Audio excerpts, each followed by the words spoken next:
इस तरह भाव हुआ।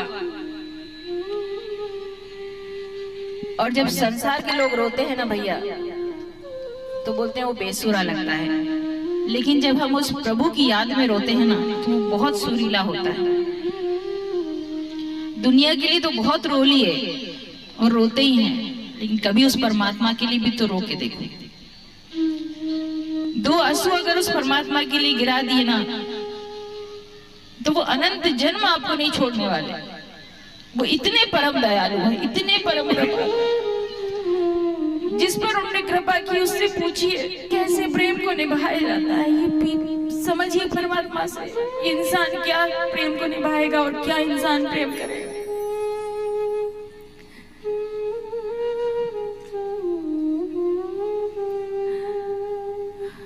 उनसे बड़ा प्रेम ही कोई नहीं हो सकता।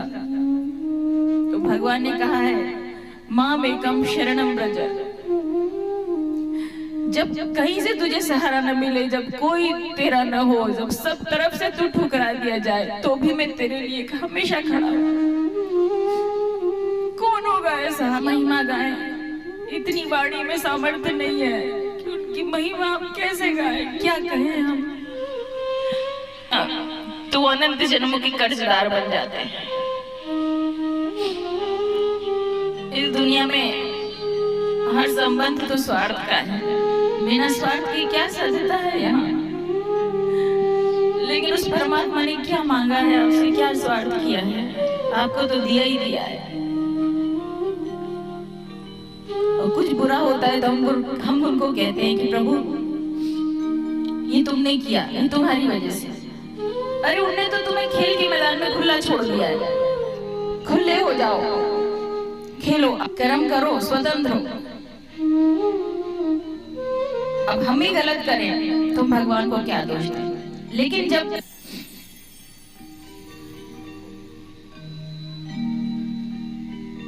करना कुछ नहीं है, वो कहते हैं पत्रम पुष्पम फलम तोयम।